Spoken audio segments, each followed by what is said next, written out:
현재는 지금 미주 장신대 교수로 특별히 이제 문헌서지정보 디렉터로 선교학부의 PhD 과정에 있는 우리 연구 교수님들을 논문 지도를 하는 역할을 하고 있고요. 윌리엄 캐리에서 PhD 했고 풀러에서 디민, 그다음에 총신대학교 한국의 총신대에서 THD, 그리고 성교대학원 THM, 총신대학교 신학대학원 MDB 했고요. 총신대학교를 나왔습니다. 그리고 제가 쓴 책은 이제 논문, 제가 박사 논문이지만 이거를 조금 그 일반 독자들이 읽기 편하게 이제 글을 조금 바꾸고 내용을 조금 애드해 가지고 도널드 맥가번의 개종신학이라는 책을 CLC에서 출판을 작년에 했습니다. 여러분이 논문 작성법을 수강하게 된 동기, 그리고 여러분의 논문 앞에서의 니드가 있을 텐데요. 뭐 마스터 학위부터 논문을 쓰기 때문에 논문을 쓰신 경험이 있으실 수도 있고, 그다음에 앞으로 이제 닥터학위나 이제 박사학위가 할 때 어떻게 논문을 쓸 것인가 이렇게 준비하시는 분들도 계실 텐데요. 왜 논문을 써야 되는지, 그리고 특별히 박사 논문이라든가 또 중요한 점이 무엇인가, 그리고 무엇을 먼저 해야 되는가, 그리고 특별히 선교지에 있으면 이제 참고 문헌이라든가 이런 자료들을 수집하기가 어려운데 그런 것도 어떻게 구해야 될 것인가, 여러 가지 이제 논문에 대한 어떤 질문들, 궁금한 점이 있을 거라고 짐작이 됩니다. 그리고 이제 논문을 쓰시는 분이라면 논문을 쓰다가 진행이 안 되거나 어떻게 해야 될지 막막할 때 있죠. 특별히 이제 논문의 주제를 아직 잡지 못했는데 내가 논문을 어떤 주제로 써야 될지, 그리고 또 선행연구, 내가 어떤 주제를 잡았다면 그것을 위한 선행연구를 어떻게 해야 될 것인가, 혹은 논문은 전체적으로 어떻게 구성되어 있는가, 끝까지 쓸 자신이 없는데 이거 어떻게 하면 좋겠습니까? 이런 고민, 혹은 너무 바빠서 못 쓰고 있어요, 이런 또 분들도 계실 텐데요. 여러 가지 여러분이 이 논문 작성법을 수강하게 된 동기, 그리고 여러분의 필요들을 저도 충분히 이해합니다. 그래서 그런 경험, 저도 썼던 경험과 또 제가 느꼈던 그런 어려움들, 그리고 여러분이 지난번에 두 번의 과정을 통해서 대화했던 내용들을 중심으로 해서 실질적으로 도움이 될 수 있는 그런 강의의 내용들을 제가 준비를 해보았습니다.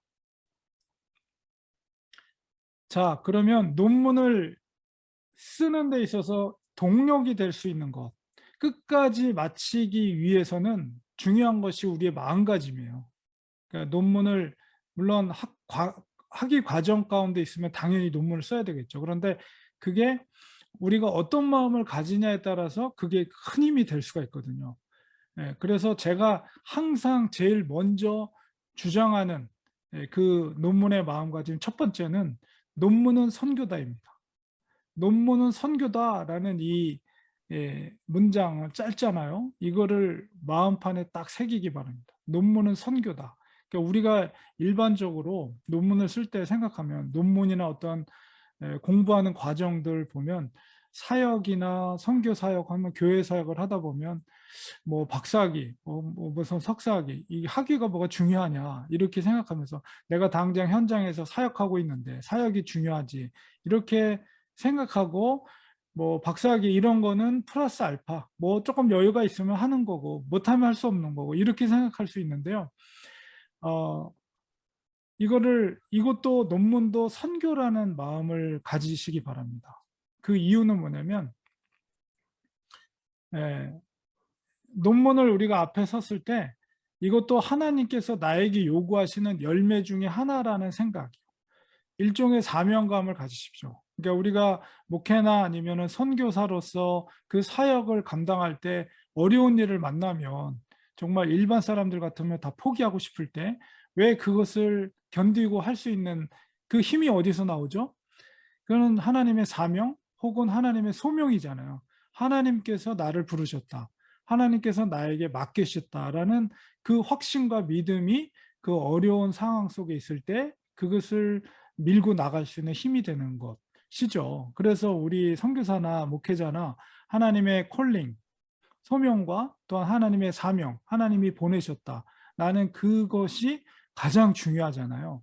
그래서 그것이 우리를 이끌어가는 거거든요. 그런 것처럼 이 논문, 결국 논문이라는 것은 학위 과정이고 어떤 나의 어떤 사역이라든가 학문적인 이론들을 이렇게 이 책으로 혹은 글로써 표현해 내는 건데, 이것도 하나님이 나에게 요구하는 일종의 사명, 열매다라고 생각한다면 그것이 우리가 논문을 쓰다가 어려움을 만났을 때 극복할 수 있는 하나님의 인도하심을 의지하면서 이길 수 있는 동력이 되는 거죠.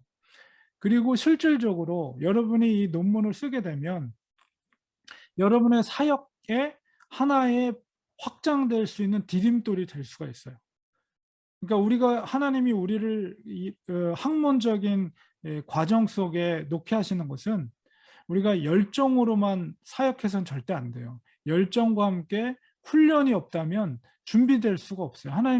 하나님은 반드시 열정만 갖고 있는 사람 사용하지 않습니다. 준비될 때까지 하나님은 기다리시고요. 훈련을 시켜요. 하나님은 절대 서두르지 않으셔요. 준비될 때까지 기다리셔요. 그러니까는 우리가 이 학문의 여정도 하나님이 우리를 준비시키는 과정이다. 훈련시키는 과정이다.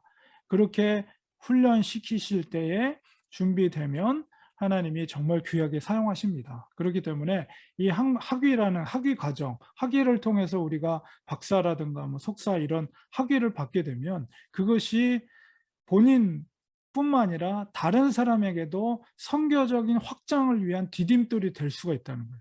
그렇기 때문에 하나님은 이것을 논문도 선교로서 사역으로서 하나님께 요구하신 열매라는 생각을 가지시기 바랍니다. 특별히 이 선교 사역의 이 기록은, 학문적인 기록은 특별히 여러분 동일한 선교지를 선교하기로 오는 후배 선교사들에게는 시행착오를 줄일 수 있는 기회가 되거든요. 이게 얼마나 그게 선교적으로 큰 유익이 되겠습니까? 하나님 나라의 확장이라는 관점 속에서 볼 때 그 기록이 만약에 없게 되면 처음 오는 사람, 다음 오는 사람들이 처음서부터 다시 시작해야 돼요. 그러나 우리가 그 선교사에게 기록들을 남겨놓았을 때 그 위에서 또 한 단계 올라가는 거죠. 그렇게 본다면 역시 논문은 선교다. 분명하게 말씀드릴 수가 있어요. 그리고 만약에 여러분이 PhD라든가 이런 학위를 받게 되면 유수 선교대학원마다 현장 경험과 학문적 실력이 있는 교수들을 원한단 말이에요. 근데 대부분의 요즘 학위를 받은 사람들이 많거든요. 근데 학문적인 그런 학위들은 돼 있는데 선교 경험이 부족한 사람들이 많아요. 선교의 경험이 없는 분들. 그런 분들을 선교대학원에서 뽑을 수가 없잖아요. 그러니까는 여러분들은 사역의 현장 속에 있는 분들이 대부분이 많기 때문에 여러분들의 사역을 학문적으로 잘 학위를 논문을 만들어내면 여러분이 교수 사역, 교수로서 그런 유수 선교대학원이라든가 이런 신학대학원에서 교수로서의 사역을 감당할 수 있는 자격이 주어지는 것입니다. 그리고 그렇기 때문에 여러분 사명감을 가지고 논문을 쓰시기 바랍니다. 주님께서 도와주십니다. 이것이 논문을 끝까지 마치기 위한 첫 번째 마음가짐. 지금 사진 하나 제가 올려놨는데요. 이거는 제가 토요일마다 저도 뭐 교수로서 신학교에 있지만은 삶과 학문을 균형을 이루기 위해서 매주 토요일마다 제가 수완미시라고 이제 지역마다 이제 그런 벼룩시장처럼 지역에 제가 이제 미국 오렌지 카운티에 사는데 그 벼룩시장이 열려요. 주말에. 그러면 매주 토요일마다 저는 벼룩시장에 가서 이제 전도지를 들고 가서 전도를 하거든요. 그래서 항상 이 하나님의 역사는 현장에서 이루어집니다. 책상에서 이루어지는 게 아니라. 저는 물론 논문을 지도하는 교수이긴 하지만은 하나님의 일은 현장에서 이루어지기 때문에 그것을 균형을 이루기 위해서 저도 이제 항상 그런 이렇게 그 현장 속에 나가서 물론 목회도 합니다. 목회는 하지만은 이렇게 전도하면서 우리 멕시코에서 우연하게 의료 선교하시는 선교사님 부부를 만났어요. 그래서 전도지를 주니까 너무 반가워하시면서 자기도 가서 전도지를 돌려고 싶다 그러면서 이제 전도지를 어디서 구했냐고 여쭤보시더라고요. 그래서 전도지를 제가 항상 이제 구하는 곳이 있거든요. 그래서 같이 정보도 나누면서 이제 같이 사진을 찍었어요. 그래서 여러분, 논문은 선교입니다. 이 마음을 항상 기억하시기 바랍니다. 두 번째는 뭐냐면, 논문은 몸으로 하는 거예요. 머리로 하지 말고. 이게 중요합니다. 논문은 머리가 아니라, 그러니까 아무리 머리로 그냥 뭐 고민해서 논문이 해결되는 게 아니에요. 몸으로 시작해야 돼, 일단은. 그래서 시간을 정하고 장소를 정하셔서 여러분이 책상에 앉아서 타이핑을 치기 일단 몸으로 시작하세요. 되든 안 되든 무슨 글이 되든 일단 그 논문 쓰는 일이 여러분의 생활의 일부가 되도록 하셔야 돼요. 우리가 밥 먹듯이 뭐든지 밥 먹는 거 빼놓을 수 없잖아요. 일상생활 속에서. 그런 것처럼 논문을 몸으로 하라. 그러니까 일단은 책상에 앉아서 항상 여러분이 쓰고자 하는 시간과 장소를 나름대로 정하시고 몸으로 시작하기 바랍니다. 세 번째는 논문을 한꺼번에 생각하지 말고 쪼개서 논문을 쪼개라. 논문을 쪼개라는 건 뭐냐면 그것을 우리가 전체 논문을 여러분이 선행 연구 같은 자료들이 이미 준비가 돼 있으면 6개월 안에 PhD 논문이라도 6개월 안에 논문을 완성한다 이렇게 생각을 하세요. 그리고 절대 최대 1년 넘기지 않도록. 그렇게 하면 내가 계획한 시간이 있잖아요. 6개월이면 6개월, 1년이면 1년. 그래서 내가 그 시간 동안에 내가 논문을 완성한다 그렇게 하면 그거를 한꺼번에 내가 어떻게 끝내지 이렇게 생각하면 해답이 안 나와요. 그러나 그거를 쪼개세요. 논문을 쪼개세요. 우리가 각각의 챕터가 있잖아요. 논문이 서론이 있고 본론이 있고 결론이 있는데 각각의 챕터를 큰 아웃라인은 3개지만 이제 바디가 뭐 5개가 되면 7개 챕터가 되겠죠. 그러면 보통 PhD 논문은 200에서 250페이지고요. 디민 논문은 한 뭐 80페이지에서 150페이지, 120페이지 그 정도거든요. 분량이. 그러면은 그거를 시간별로 쪼개는 거죠. 그래서 한 챕터가 보통 50페이지, 40페이지 정도 생각하면 40페이지를 한 챕터다. 그럼 그게 뭐 7챕터. 근데 이제 서론 결론 빼고 이제 바디 부분을 생각해서 한 5챕터 이렇게 생각하면 한 챕터에 40페이지다. 이렇게 해서 그러면은 내가 주어진 시간이 6개월이다. 목표 날짜가 며칠까지 내가 끝내겠다. 그런 목표 지점이 있으면 그 시간까지 남아있는 시간을 계산을 하는 거예요. 그러면 한 달, 첫째 달에 몇 페이지까지 내가 논문을 써야 될 것인가를 결정을 하게 되죠. 그러면은 그 주 단위로 또 끊어요. 첫째 주에 한 주 동안에 만약에 한 달에 챕터 하나 반 정도 아니면 좀 여유 있게 하면은 한 개의 챕터를 쓴다 그러면은 40페이지 된다. 그러면 한 주에 10페이지씩 쓴다는 거잖아요. 그러면은 뭐 하루에 내가 최소한 3장은 쓴다. 이런 식으로 목표를 세우는 거죠. 뭐 주말에는 뭐 교회 사역 때문에 바쁘다 그러면 어쨌든 나에게 가용한 시간 속에서 그 전체 계획표를 세우고 논문을 쪼개서 내가 하루에 최소 3장은 쓴다. 이렇게 계산이 되면 그 목표를 짧은 목표들을 하나씩 목표를 달성하다 보면 어느 순간에 챕터가 한 장 써지고 2장 써지고 3장 써지고 4장, 5장 그럼 바디 부분이 끝나면 서론, 결론 붙이면 논문이 완성됩니다. 그러니까 이렇게 쪼개서 생각해야 돼요. 그래서 내가 하루 동안에 내가 몇 페이지를 쓴다. 그래서 언제는 또 잘 써질 때가 있고요. 언제는 딱 막혀서 스탑이 될 때가 있어요. 그러면 스탑될 때는 조금 더 공원에도 나가서 조금 머리를 식히고 또 생각을 좀 정리하고 또 쭉쭉쭉쭉 잘 나갈 때는 조금 뭐 평소보다는 조금 더 쓸 수도 있고 그래서 논문을 쪼개서 계획을 세우셔서 그거 목표점을 정하고 쓰셔야지 이게 구체적으로 논문이 써집니다. 그러니까 막연하게 해서는 안 되고요. 그래서 그런 계획들을 세우시면 뭔가 내가 무엇을 해야 될지가 분명한 목표가 세워지면 하루 동안에 내가 뭘 해야 될지, 이번 달에 뭐 어디까지 끝내야 될지 그런 것들이 다 정해지고 뭔가 이게 그림이 보이기 시작해요. 그래서 요 세 가지 마음가짐을 가지면 끝까지 논문을 쓸 수가 있습니다. 자, 그다음에 그러면 이제 실제적으로 오늘 주제가 이제 어떤 주제로 논문을 쓸 것인가. 여러분이 이제 주제를 선정하신 분도 계시지만 아직 내가 논문을 써야 되는데 어떤 주제로 써야 될지 정하지 않은 분들도 계실 거예요. 그래서 도움이 될 수 있는 어떤 주제로 쓰면 좋을 것인가를 도움이 될 수 있는 그런 강의의 내용들을 설명을 드리겠습니다. 내가 쓰고 싶은 주제 뭐냐? 독서를 하면서 여러분이 크게 깨달은 주제가 있을 수 있어요. 야, 이런 게 있었구나. 이런 뭔가 아주 특별하게 나에게 크게 다가오는 어떤 주제들이 있을 수가 있습니다. 주로 이제 강의를 듣거나 아니면은 독서를 하거나 이럴 때에 깨달은 주제가 있어요. 그런 것들을 한번 정리를 해보시고요. 그 다음에 선교 현장, 여러분이 사역 현장 속에서 경험하면서 나는 이 부분은 조금 더 내가 알고 싶다 하는 그런 주제가 있을 수가 있습니다.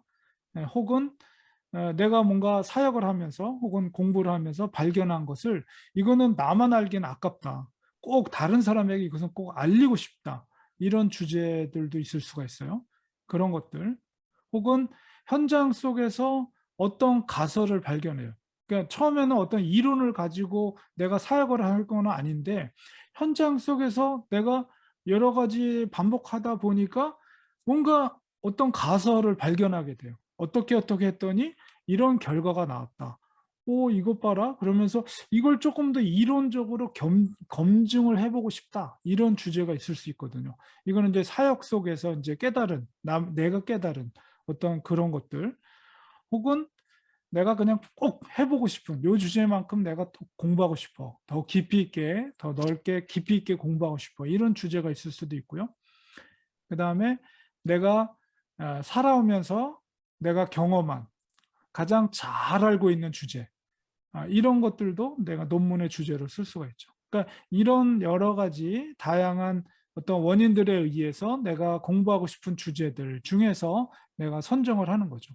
그러니까 여러분이 한번 리마인드를 해보세요. 그리고 내가 논문을 만약 쓰게 된다면 이런 것과 관련돼서 내가 관심 있는 분야, 관심 있는 주제가 어떤 것인가 이런 것들을 한번 여러분이 한번 생각해보고 좀 정리해보시고 노트에다 정리해보시고 그래서 더 내가 끌리고 더 내가 연구하고 싶고 그런 주제들을 동그라미 쳐가지고 그것에 대해서 이제 한번 자료를 이제 수집해 보시면 도움이 되겠죠. 그래서 기본적인 원리는 주제를 선택하는 데서 기본적인 원리는 당연히 전공과 관련된 걸 해야 되겠죠. 전공은 이건데 주제는 전혀 엉뚱한 걸 한다 그러면 이거는 맞지가 않는 거예요. 그래서 가장 기본적인 것은 내가 전공하고 있는 그 전공 분야와 관련된 주제를 일단 선정해야 될 것이고 그 다음에 정보 수집이 용이한 주제를 설정하라. 이거는 뭐냐면 내가 어떤 주제를 선정했는데 그 주제가 너무 유니크해요. 물론 이 논문이 유니크한 거는 장점일 수 있는데요. 반대로 단점일 수 있는 건 뭐냐면 많은 사람들이 그 주제에 대해서 연구를 안 했어요.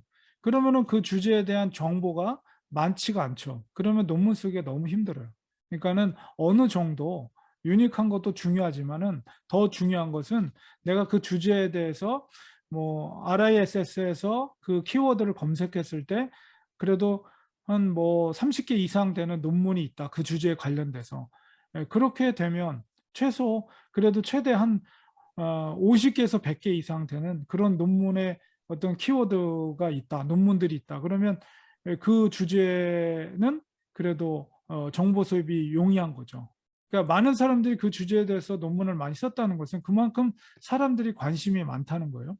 그렇기 때문에 내가 주제를 선정할 때 있어서 정보 수집이 용이한 주제를 선정하는 것이 논문 쓰기에 유리합니다.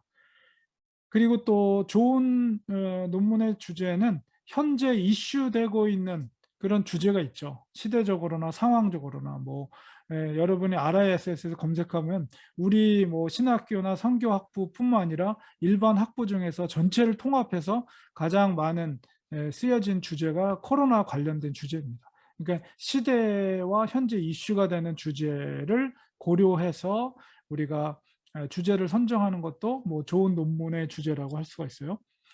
그리고 주제는 좁고 구체적으로 해야 됩니다. 그러니까 너무 와이드하고 광범위한 주제가 아니라 분명한, 내가 연구하기에 분명한 좁고 구체적인 것으로 하셔야 되고요. 그 다음에 실질적으로 내 현재 상황에서 연구 가능한 주제. 이 말은 뭐냐면 내가 시간적으로 혹은 자원이나 혹은 어떤 학문적인 수준이나 이런 것들에 대한 내가 제한이 있어요.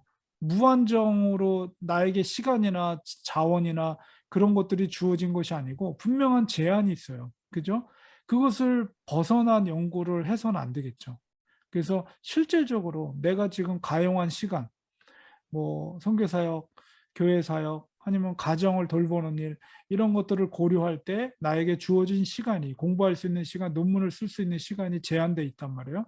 그 제한된 시간, 그리고 내가 갖고 있는 어떤 재정적인 그런 것들, 그리고 학문적인 어떤 수준, 이런 것들을 생각할 때 과연 내가 가능한, 내 현재 상황에서 연구 가능한 주제가 무엇인가, 이런 것들도 사실은 굉장히 현실적인 문제입니다. 그래서 이런 것들을 고려하셔서 주제를 선택하는 것이 기본적인 원리라는 것입니다. 자, 그리고 주제는 좁고 구체적으로 하라. 제가 그 기본적인 원칙에서 말씀드렸는데 그 구체적인 논문 제목, 여기 제가 가져온 제목들은 실질적으로 논문 학위를 받은 제목들입니다. 디민학이나 다 박사과정 논문이에요. PhD 디민 과정에 있는 그 논문의 주제를 가져왔습니다. 그러니까 그 박사과정, PhD 과정 같은 경우는 조금 더 이론적인 부분에 포커스가 있고요. 또 디민이나 혹은 디미스 과정은 또 현장 중심의 어떤 논문이라고 볼 수가 있어요. 자, 한번 보겠습니다. 전도 중심 목회를 통한 교회 성장 연구, 성복 중앙 장로교회를 중심으로 이렇게 논문 제목을 정했습니다. 그래서 여기서 보면 그래도 점점 그 제가 뒤에서 설명을 하겠지만 세 가지의 필터를 가지고 구체화시키고 그 연구에 좁혀 연구를 집중화하는 것이 필요하다라고 이제 설명을 드렸는데요. 전에 드렸고 이제 나중에 또 말씀드리겠지만 전도 중심의 목회, 교회 성장 연구, 그 다음에 특별히 그 연구의 대상이 성복 중앙 장로교회 해가지고 점점점 좁혀지는 걸 보죠. 그래서 이럴 때 연구하고 할 수 있는 어떤 분명한 어떤 재료들이 변수들을 내가 어떻게 준비할지가 방향이 잡히거든요. 그래서 주제는 이렇게 좁고 구체적으로 하는 것이 좋습니다. 네, 두 번째 제목을 보니까 귀납적 성경 공부를 통한 브라질 복음주의 목회 지도자 훈련 방안. 저거 제가 에러가 났는데요. 제가 수정된 그 강의안을 다시 보내드릴게요. 제가 먼저 보내드렸는데요. 수정해서 다시 보내드리겠습니다. 저 제목 속에도 귀납적 성경 공부라는 하나의 변수가 있고요. 그 다음에 브라질 복음주의 목회자, 그 다음에 지도자 훈련 방안, 이런 식으로 한 세 가지 정도의 변수들이 있습니다. 그래서 그런 변수를 특별히 이제 그 연구 대상은 브라질에 있는 복음주의 목회자들이죠. 그들을 연구하는 건데 귀납적 성경 공부를 통해서 그리고 지도자 훈련 방안을 통해서 그것을 연구하겠다. 그래서 그런 좁혀가는 특별히 이제 세 가지 정도의 변수를 가지고 좁혀가는 그런 제목들이라는 걸 알 수가 있고요. 세 번째는 알코올, 마약 중독자 갱생을 위한 거주형 치유 공동체 모델 연구, 우크라이나 PCU 모델을 중심으로, 뭐 우크라이나 선교사님이 쓰신 PhD 논문인데요. 여기도 역시 알코올 또 마약 중독자 갱생이라는 그 주제, 어떤 변수가 하나 있고, 그다음에 거주형 치유 공동체 모델이라는 것이 있는데, 지역적으로는 우크라이나 PCU 모델이라고 했습니다. 그 PCU는 뭐 Presbyterian Church in Ukraine, 우크라이나에 있는 장로교 신학, 그런 장로교 교단 모델을 중심으로 이렇게 설명될 수가 있죠. 그래서 제목들을 보면 뭔가 구체적으로 좁혀가고 있구나, 이런 거를 느낄 수가 있죠. 그러니까 여러분이 주제를 설정할 때는 일단은 뭐 큰 주제를 하나 잡고, 키워드로 잡고 어떻게 이거를 좀 더 구체화할 것인가를 여러분이 생각을 더 하시면 될 것 같아요. 마지막 제목을 보겠습니다. 지역교회 선교적 본질과 연합에 관한 연구, 뉴저지 필그림 선교교회와 러브 뉴저지 연합운동, 그리고 GUM 선교의 사례를 중심으로 해서 굉장히 좁혀지고 있죠. 지역교회 선교적 본질, 그 다음에 연합, 선교적 본질, 그리고 연합에 대한 것. 근데 뉴저지에 있는 필그림 선교교회, 그리고 또 러브 뉴저지 연합운동, 그리고 GUM이라는 선교단체를 사례를 중심으로 해가지고 이렇게 포커스를 좁히고 있어요. 그러니까는 대상은 뉴저지에 있는 교회, 그리고 뉴저지에 그 교회 설립된 선교 단체를 중심으로 하는데, 핵심적인 또 변수는 선교적 본질, 지역교 선교적 본질과 연합에 대한 연구를 그렇게 쓰겠다고 제목을 정했습니다. 여러분이 이런 예를 통해서 여러분이 어떻게 내가 주제를 설정할 것인가에 대한 아이디어를 한번 생각해 보시면 좋을 것 같습니다. 자, 구체적으로, 조금 더 구체적으로 연구 주제에 대해서 도움이 될 수 있는 말씀을 드릴게요. 첫 번째는 대상을 선정하는 것입니다. 보통 이거를 이제 종속 변수라고 하는데요. 종속 변수는 뭐냐면 그 영향을 받는 변수예요. 그 연구 대상이 주로 영향을 받는 변수인데 종속 변수라고 합니다. 영향을 주는 게 아니라 영향을 받는 변수. 그렇기 때문에 이제 대상이죠, 대상. 그래서 내가 그 논문의 주제를 지금 내가 고민하면서 잡아야 되는데, 그렇다면 첫 번째로 고민해야 될 문제가, 그러면 누구를, 어떤 대상을 내가 선정해서 연구할 것인가를 여러분이 생각을 해야 되겠죠. 그래서 그러면 연구의 대상은 뭔가, 이런 걸 생각하면 일제 특정 그룹일 수도 있겠죠. 어린이라든가 성인, 뭐 여성, 남성, 선교사, 뭐 장애인, 현지인, 목회자, 뭐 선교사 반복됐는데, 에러된 것들은 제가 다시 한번 수정해서 보내드릴게요. 강의안. 여러분 그 메모할 필요 없습니다. 이거 다 보내드릴 거니까. 그래서 특정 그룹, 대상을 선정하세요. 내가 논문을 쓸 건데 과연 그러면 대상을 누구로 할 것인가, 이거를 먼저 고민을 하셔야 되겠죠. 주제를 잡는 데 있어서. 그리고 그 대상이 꼭 이렇게 사람이 아니어도 됩니다. 그것은 이제 어떤 특정 지역일 수도 있어요. 예를 들면 이제 농촌 지역이라든가 도시 지역, 아니면 어떤 선교지, 여러분이 사역하고 있는 선교지의 어떤 특정 지역, 도시, 어떤 도시 이름, 이렇게 정할 수가 있겠죠. 그렇게 되면은 지역이 포커스가 한정이 되면서 주제가 좁혀지는 거죠. 그래서 그 주제가 좁혀지면 뭐 어떤 나라 전체를 하는 게 아니라 그 나라의 어떤 특정 지역을 딱 포커스해서 그 지역에 대해서 이제 변수에 대한 연구가 필요하겠죠. 그 지역이 선정이 되면. 그리고 만약에 특정 그룹이 어떤 저런 사람들이 대상이다 그러면 선교사라도 뭐 전체 선교사일 수도 있지만 어떤 지역별 선교사일 수도 있고, 그러면 그 선교사에 대한 어떤 변수에 대한 연구가 필요하겠죠. 그러니까 뭘 해야 될지가 결정이 돼요. 그러니까 연구 대상을 내가 선정을 하게 되면, 그러니까 내가 주제를 지금 논문 주제를 이제 결정을 해야 되는데, 일단은 내가 특정 어떤 대상을 여러분이 여러분의 사역과 관련돼서 그 주제와 관련돼서 누구를 할지, 어떤 지역을 할지를 여러분이 정해야 됩니다. 혹은 교회를 할 수도 있겠죠. 혹은 선교 단체를 할 수도 있어요. 그래서 사역하고 있는 교회, 속해 있는 선교 단체 그런 것을 대상으로 선정할 수도 있습니다. 내가 꼭 연구해보고 싶은 연구 대상이 무엇인가? 여러분이 그거를 먼저 생각을 하시면 주제 선정하는데 도움이 될 수가 있어요.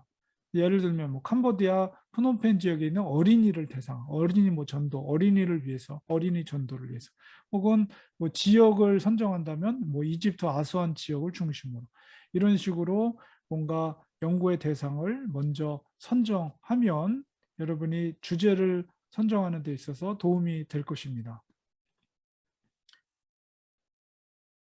그다음에 두 번째로 여러분이 주제를 잡는 데 도움이 될 수 있는 것은 선교적인 방법론을 선정하라는 거예요. 그러니까 연구 대상이 이제 결정이 됐다면 이거를 이제 독립변수라고 하는데요. 독립변수는 뭐냐면 영향을 주는 변수예요. 그러니까 선교 대상을 내가 어떤 스펙트럼으로 어떤 안경을 가지고 평가할 것인가.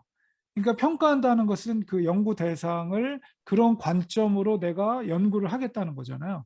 그러니까 그것이 영향을 주는 거죠. 연구 대상에게. 이게 연구 대상은 종속 변수고 연구하는 방법론은 독립 변수라고 그래요. 그래서 내가 어떤 방법으로 그 연구 대상을 연구할 것인가 이거를 선택을 하셔야 됩니다. 그래서 이제 이거는 특정 선교적인 이론일 수도 있고요. 그리고 어떤 주제로 해석할지를 결정하는 것이죠. 그것은 이제 내가 관심 있는 선교적인 주제를 선택을 하는 거예요. 예를 들면은 선교적 교회로 내가 연구 대상을 평가한다, 연구한다, 분석한다. 이제 분석을 하는 거죠.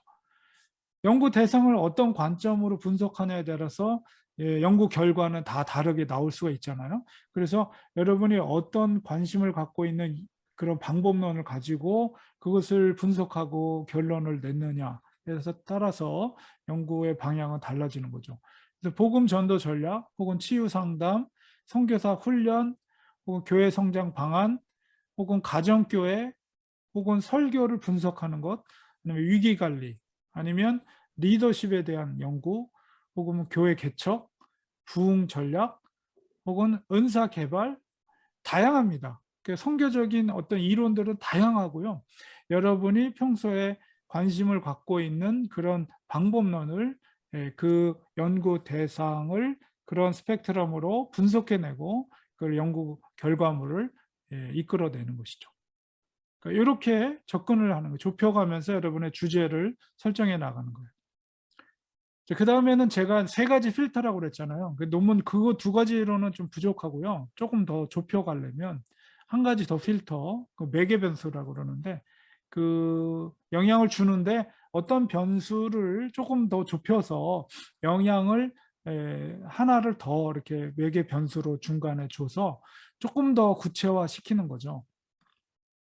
이 세 번째 필터는 뭐 두 번째 선교적 주제와 뭐 다른 조금 더 다른 이론을 추가할 수도 있고요. 아니면 범위를 더 좁힐 수도 있고요. 그래서 그 변수는 다양할 수가 있습니다. 그래서 다른 선교적 주제나 아니면 연구 대상을 조금 더 한정하거나 영향을 주는 변수를 줘서 그 연구 주제를 조금 더 구체화시키는 거죠. 이제 그런 세 가지 필터를 통해서 논문의 주제를 좁고 조금 더 구체적으로 할 수가 있고요. 그래야지 좋은 논문의 주제가 됩니다.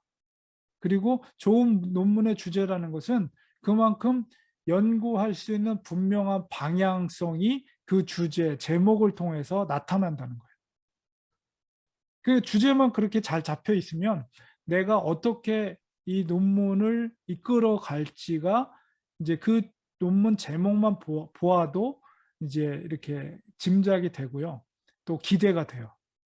그게 좋은 논문의 주제예요.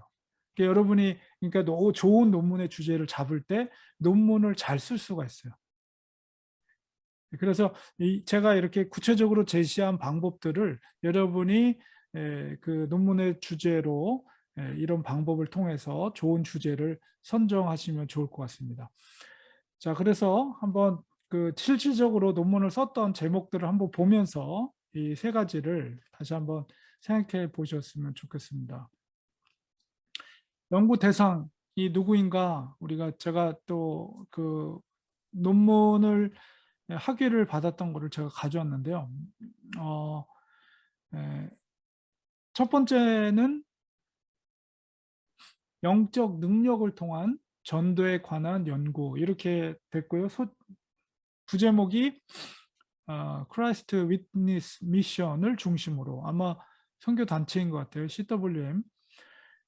영적 능력을 통한 전도에 대한 연구. 근데 여기서는 이제 연구의 대상이 약간 불분명하지만 그래도 이제 CWM이라는 이게 선교 단체 같죠? 그러니까 요것이 이제 연구 대상으로 우리가 고려되어질 수 있다고 봅니다. 그리고 두 가지 필터는 영적 능력이라는 어떤 선교적 이론과 그다음에 전도, 영적 능력을 통해서 전도를 어떻게 할 것인가. 근데 그 주체가 뭐냐? CWM이라는 선교단체가 이제 이런 식으로 이제 제목을 통해서 연구가 어떻게 될지를 우리가 기대할 수가 있겠죠.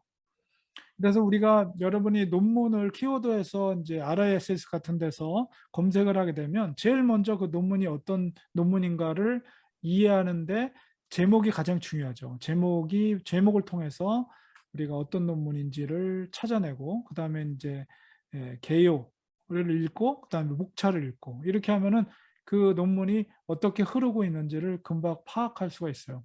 그래서 이제 제일 첫 번째는 제목이에요. 그래서 제목을 통해서 우리가 이 논문이 어떻게 흐를 것인가를 파악할 수가 있죠. 그래서 첫 번째는 CWM이라는 것이 연구 대상이다라는 것을 짐작할 수가 있고, 두 번째는 건강한 교회 성장을 위한 가정교회 연구와 적용 방안하고 부제가 늘 푸른 장로교회 이렇게 되어 있습니다. 그래서 여기서는 연구 대상이 늘 푸른 장로교회라는 것을 알 수가 있죠. 그러니까 늘 푸른 장로교회라는 이제 분명한 연구 대상이 있어요. 그래서 늘 푸른 장로교회에 대한 설명이 있어야 되겠죠. 그 교회가 어떤 교회인지 객관적인 데이터를 설명해야 되겠죠. 아마도 이걸 선정했다는 것은 내부자적 관찰자적 시점에서 논문을 이제 연구를 했으리라고 기대가 됩니다. 본인이 사역한 교회라든가 어쨌든 어떤 관계가 있는 교회겠죠.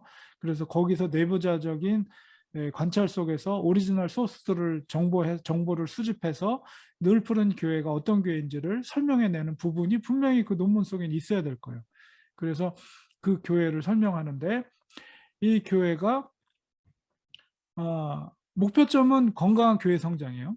이 교회가 건강한 교회 성장을 이루기를 원한다는 거죠.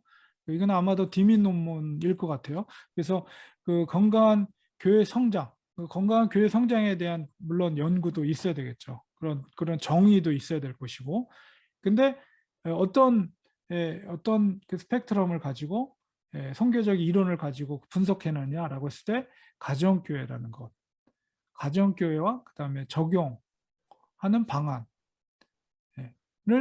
우리가 제시하겠다. 이런 그 논문의 주제 속에서 알 수가 있죠. 그래서 세 가지의 그 어떤 그 변수들이 그다음에 세 가지 필터가 적용이 돼 있고 특별히 여기서는 연구 대상이 늘 푸른 장로교회라는 것을 우리가 알 수가 있습니다. 그래서 늘 푸른 교회 장로교회에 속한 사람이나 아니면 늘 푸른 교회 장로교회와 비슷한 규모나 같은 지역에 있는 사람들에게는 이 논문이 굉장히 가치가 있겠죠. 도움이 되는 논문이 되겠죠. 세 번째는 끄르즈아우따 장로교회 성장을 통한 브라질 남부 지역 장로교 선교 활동화 방안 이렇게 제목을 썼습니다. 이것도 연구 대상은 끄르즈아우따 장로교회겠죠. 아마도 브라질 남부 지역이라고 했으니까 그 끄르즈아우따 장로교회가 브라질 남부에 있는 교회인 것 같아요. 그죠? 그 연구 대상이 저 교회의 성장, 그 교회이고 그 교회에 대한 또한 연구와 또 설명이 있어야 될 것이고, 그 다음에 성장을 통해서 브라질 남부 지역 장로교 선교 활성화 방안이라고 했으니까 약간 뭐 필터가 2개 정도인 것 같아요. 근데 이제 굳이 나눈다면 이제 크루즈아우타 장로교회가 연구 대상이고, 특별히 이제 선교 활성화. 근데 먼저 그 장로교회 제목으로 봐서 우리가 분석해낼 때 그 크루즈아우타 장로교회가 굉장히 그래도 그 남부 브라질 장로교회에서 영향력 있는 교회인 것 같아요. 그래서 그것을 성장을 해서 남부 지역을 선교를 활성화시키겠다. 이런 그 제목 속에서 그거를 이끌어낼 수가 있는데, 저희가 이제 이 크루즈 아우터 장로교회가 어떤 교회인지 우리가 정확하게 알지 못하기 때문에 그 관계를 우리는 정확하게 우리가 이렇게 몸으로 와닿진 않지만, 어쨌든 그래도 굉장히 중요한 교회다라는 생각은 들어요. 이 제목 속에서. 그래서 이 제목을 통해서 연구 대상이 무엇인가를 우리가 분명히 파악할 수가 있고, 어떤 필터로 그것을 할 것인가라고 했을 때인데, 이론적인 어떤 그런 거는 많이 드러나지 않아요. 그렇죠? 그 어떻게 성장을 시킬 것인지 이거에 대한 어떤 이론적인 어떤 근거라든가 그런 것이 없다는 게 조금 아쉽습니다. 이거는 아주 좋은 주제라고 보기에는 좀 아쉬운 점이 있다. 여러분이 이렇게 판단을 하면 될 것 같아요. 마지막은 교회 성장과 관련하여 기도의 역할을 이해하기 위한 연구 이렇게 했고요. 부제로는 시드니 순복음교회를 중심으로, 연구 대상은 시드니 순복음교회라는 것을 우리가 알 수가 있죠. 그래서 시드니에 있는 순복음교회가 어떤 교회인지가 설명이 돼야 될 것이고, 그 다음에 특별히 핵심적인 어떤 이론적인 선교적 이론의 근거는 기도, 그리고 그 목표 지향점은 교회 성장인데, 기도를 통해서 교회 성장을 이루겠다, 이런 어떤 논문 속에서 제목 속에서 그것을 볼 수가 있습니다. 그래서 연구 대상은 시드니 순복음교회다.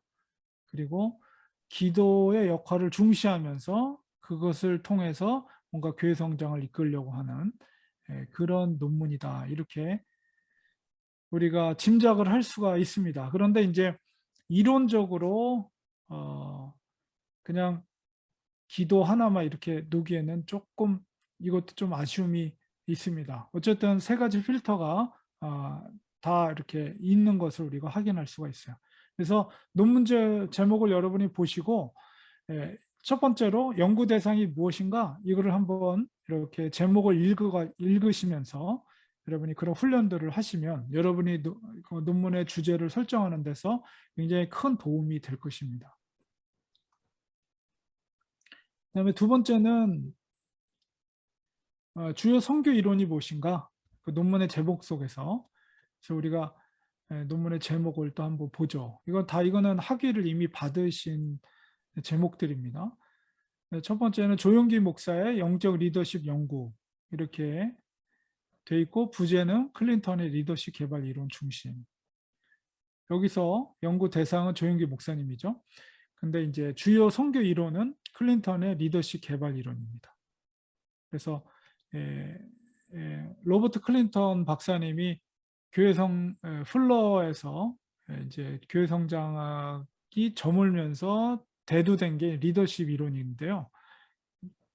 저 클린턴 교수님께서 성경에 나온 모든 인물들을 나름대로 그 리더십 나름대로 개발 이론을 만들어서 다 분석을 하셨거든요. 그래서 그것이 이제 리더십을 플러에서 발전시키는 데 계기가 되었는데, 어쨌든 그 클린턴 교수님의 리더십 개발 이론을 가지고 조용기 목사님을 분석해내겠다 이거죠. 그리고 이제 또 하나의 필터는 영적 리더십, 조용기 목사님 영적 리더십, 이렇게 볼 수가 있습니다. 그래서 주요 선교 이론은 클린턴의 리더십 개발 이론이라는 것을 볼 수가 있죠. 두 번째 제목은, 논문 제목은 귀납적 성경 공부를 통한 브라질 복음주의 목회자 지도자 훈련 방안. 이것도 이제 연구 대상은 브라질 복음주의 목회자죠. 그런데 주요 선교 이론은 귀납적 성경 공부 혹은 지도자 훈련 방안. 근데 이제 더 조금 더 포커스가 맞춰져 있는 것은 귀납적 성경 공부라는 것을 우리가 제목에서 알 수가 있어요. 세 번째는 타문화 복음 전달로서의 관계 전도 연구. 그런데 부제는 카자흐스탄 kok시다우 교회를 중심으로. 그래서 그 연구 대상이 카자흐스탄에 있는 kok시다우 교회를 연구 대상으로 하고 있는데 어떤 선교 이론을 중심으로 할 것인가라고 했을 때 관계 전도를 이야기합니다. 그러면서 복음 전달자로서의 통해서 볼 때 우리가 커뮤니케이션에 포커스가 있는 것을 우리가 알 수가 있죠. 커뮤니케이션 또 릴레이션을 통해서 전도, 관계 전도에 포커스를 두고 있고 또 복음 전달, 타문화 복음 전달 이렇게 세 가지 변수를 사용하고 있습니다. 그래서 이렇게 구체화될 때 논문을 무엇을 준비해야 될지가 이렇게 방향성이 잡히죠. 카자흐스탄 kok시다우 교회에 대한 여러 가지 설명을 해야 되잖아요. 그 다음에 그 교회가 태생되고 거기에 처치 멤버가 어떤 사람들로 구성되어 있는지, 현재 상황은 어떤지, 뭐 이런 것들을 설명해야 되는 한 챕터가 있어야 될 것이고, 그 다음에 관계 전도에 대한 연구가 있어야 될 것이고, 그 다음에 타문화 복음 전달을 어떻게 할 것인가. 이것은 일종의 커뮤니케이션 이론으로 뭔가 설명이 돼야 되고, 이렇게 제목을 통해서 우리가 무엇을 연구해야 될지 그리고 선행 연구로 어떤 것을 준비해야 될지가 드러나요. 그래서 좋은 주제는 바로 내가 연구해야 될 학문적인 어떤 준비물들이 뭔지가 분명하게 서 있게 된다는 거죠. 제목을 통해서. 마지막 논문의 주제는 미국과 한국 노숙자 사역에 대한 비교 연구. 소중한 사람들을 중심으로 이렇게 됐는데요. 이거는 뭐 아주 흥미롭긴 합니다. 왜냐하면 노숙자 사역을 한국과 미국의 노숙자를 비교한다고 그러니까 좀 흥미롭긴 하죠. 근데 이제 이 연구 대상이 노숙자이면서도 특별히 이제 부제목이 소중한 사람들을 중심으로 소중한 사람들이라는 이 선교 단체 노숙자 뭐 사회봉사 선교 단체입니다. 소중한 사람들이라는. 근데 그 소중한 사람들이 이제 미국에서 시작됐지만 한국에도 들어와서 사역을 하는 것 같아요. 그래서 그 노숙자 사역이 한국과 미국과 어떤 차이가 있는지 그거를 비교해서 연구하겠다 이렇게 돼 있습니다. 그래서 이거는 약간 그 디민 정도의 학위 논문이라고 볼 수가 있어요. 왜냐하면 사역 중심이기 때문에 어떤 이론적인 것보다 어쨌든 그래도 흥미롭긴 합니다. 그래서 두 가지를 그런데 여기서 주요 선교 이론이라고 하면은 특별한 선교 이론은 나타나진 않아요. 그죠? 다만 이제 노숙자 사역이라는 어떤 사회복지와 관련된 사역이라는 것, 그게 이제 주요 선교 이론으로 설명이 되어질 수 있겠죠. 그 다음에 이제 세 가지 필터 우리가 생각할 때 이거 이제 똑같은 제목으로 우리가 생각해 볼 때 이제 세 가지 필터로 생각해 보면 아까 이제 연구 대상이 조용기 목사님, 클린턴의 리더십 개발이 선교적 이론이라면 이제 영적 리더십. 이것이 이제 세 번째 필터라고 볼 수가 있고요. 두 번째 거는 이제 브라질 복음주의 목회자, 그다음에 귀납적 성경 연구, 그다음에 지도자 훈련 이렇게 세 가지. 그다음에 카자흐스탄 kok시다우 교회 연구 대상, 그다음에 관계 전도가 이제 어떤 이론이라고 그러면 선교적 이론이라고 그러면 타문화 복음 전달이라는 또 하나의 매체 필터를 고려하고 그다음에 4번 같은 경우는 이제 소중한 사람들 혹은 노숙자, 연구 대상이라고 할 때 특별히 여기서는 어, 두 가지 정도 밖에는 나타나지는 않습니다. 그러니까 그래서 요거는 약간 논문 주제로는 조금 부족한 점이 있는 것 같습니다. 그래서 여러분이 이렇게 논문 주제를 보면서 이 세 가지의 필터를 가지고 이 논문이 주제가 잘 됐나 안 됐나 요것을 분별할 수만 있으면 여러분이 논문 주제를 여러분의 논문을 주제를 설정하는 데 있어서 좋은 주제를 여러분이 만들 수가 있는 거죠. 이런 훈련을 하면서 여러분이 좋은 주제를 선정하게 되면 좋은 논문의 출발점이다 이렇게 말씀드릴 수가 있어요.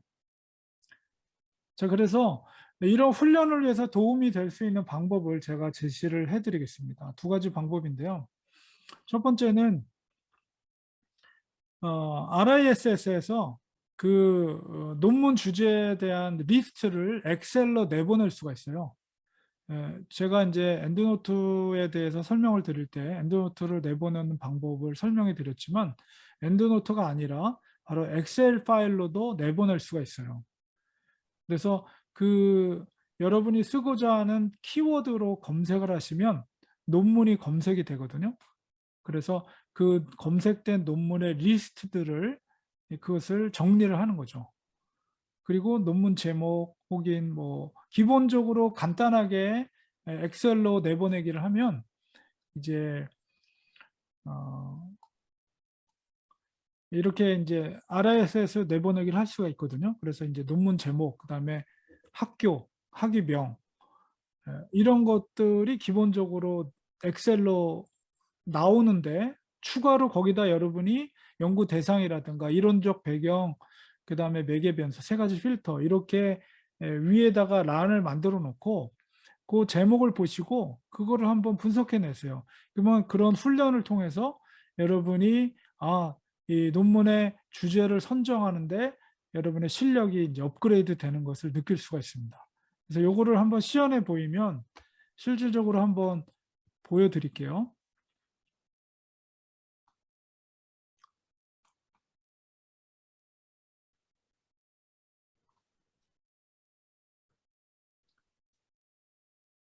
지금 웹브라우저 보이시나요? RISS 화면이 안 보이시나요? 보입니다. 네네.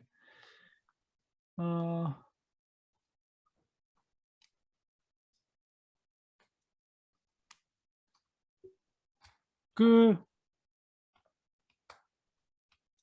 엔드노트를 그 내보내기 했을 때와 방법은 거의 비슷합니다. 그래서 여기서 이제 그 키워드 검색을 해서 예를 들어서 이제 교회 성장이라는 것을 검색을 할게요.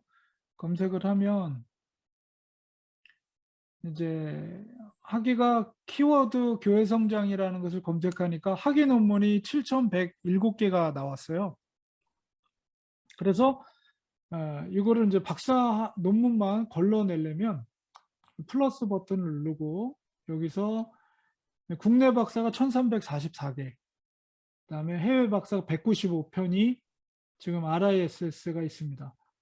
그래서 여기서 이제 학위 유형만 선택해 가지고 실행을 눌러주면 이제 걸러지겠죠. 논문 교회 성장이랑 키워드로 썼을 때 이제 논문들이 1539건이 걸러졌어요.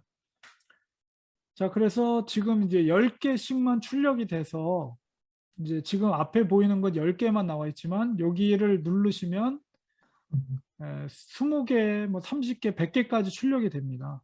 그래서 뭐 일단 30개 정도만 출력을 조회를 하면 지금 스크롤바가 더 늘어나겠죠. 30개로 출력을 조정했으니까 스크롤바가 이렇게 늘어났어요. 그래서 쭉 밑으로 내리면 30개씩 이제 돼 있습니다. 그래서 이거를 전체를 선택해요. 전체 선택하는 거는 이 앞에 네모칸을 클릭하시면 전체가 선택되거든요.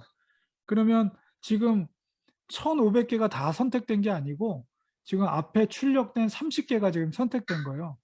그래서 이거를 앞에 게 전체를 다 지금 이제 우리가 하는 과정은 이 논문의 제목의 리스트를 엑셀로 출력해서 그거를 데이터베이스로 만들어 가지고 그 제목을 보고 세 가지 필터, 연구 대상이 뭐고 선교적 이론이 뭔지 그리고 매개 변수가 뭔지 요거를 분석하는 훈련을 하는 거예요. 그러니까 이거를 여러분이 훈련을 하시면 여러분의 논문을 이제 정하는데 주제를 정하는 데 있어서 굉장히 아주 탁월한 관점이 생깁니다. 그렇게 되면 여러분이 논문을 좋은 논문의 주제를 설정할 수 있겠죠. 도움이 될 수 있도록 제가 그 엑셀로 그 데이터베이스를 가져오는 훈련을 여러분에게 시연하고 있는 것입니다. 그래서 여기를 선택하면 30개가 선택됐고요. 여기 내보내기라는 게 있습니다. 내보내기를 선택하면 창이 하나 뜨면서 창이 보이시나요? 창 뜬 게? 예, 예. 여기 보면은 내보내기 형태를 선택하세요. 여기 저기 엔드노트도 있지만 여기 엑셀도 있어요. 엑셀을 저장. 그 엑셀에 이제 옵션이 두 가지가 있는데 간략 정보, 제목, 저자, 연도 그리고 상세 정보가 있는데 상세 정보라면 너무 필요 없는 정보들이 너무 많이 와요. 그래서 간략 정보만 하시고 그냥 내보내기를 누르세요. 그러면 이 파일을 하나 다운로드가 됩니다. 그래서 다운로드된 파일을 클릭하시면 이게 엑셀 파일이에요. 그래서 그 30개 선택했던 것이 엑셀 파일로 제가 눌러보겠습니다. 클릭을 하면 엑셀이 열리면서 그 30개에 대한 논문의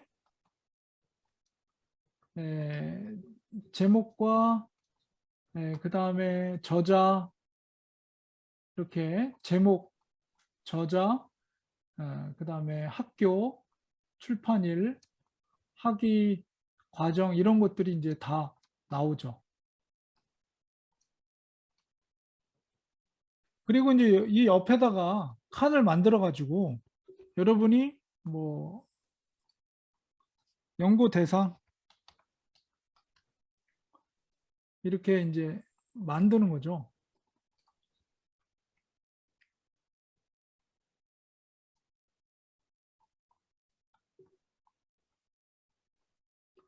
지금 화면이 약간 그런데 연구 대상 칸을 만들어서 연구 대상 뭐 선교적인 이론적인 배경 매개 변수 칸을 만들어서 여러분이 제목을 읽어보시고 연구 대상이 뭔지 이론적인 배경이 뭔지 그 다음에 매개 변수가 뭔지를 한번 보면서 그냥 읽어보시면서 이렇게 한번 정리를 해보세요. 그러면 여러분이 이런 훈련을 통해서 바로 그런 안목이 높아지고 여러분이 쓰고자 하는 논문에 대한 주제를 설정하는 데 있어서 큰 도움이 됩니다.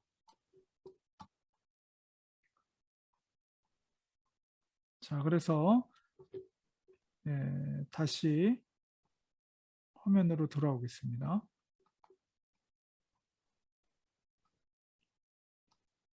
이렇게 해서 이제 그 엑셀로 이렇게 정리를 하셔서요. 한번 연습을 해보세요. 그래서 이런 훈련을 통해서 연습을 통해서 여러분의 논문 주제를 그리고 밑에다가 칸에다가 밑에 있는 비어 있는 칸에다가 여러분이 주제를 써보세요. 그리고 써보시고 분석해보세요. 나름대로 내가 연구 대상 누구로 했고 연구 이론을 뭘로 했고 매개 변수를 뭘로 했는지 여러 주제들을 계속 써보세요. 쭉 써보시고 그 중에서 좋은 거를 선택하셔가지고 물론 이걸 선택할 때는 여러분의 멘토, 지도 교수님과 의논을 하셔서 여러 가지 이런 생각을 해봤습니다. 해가지고 아이디어를 나누셔야 돼요.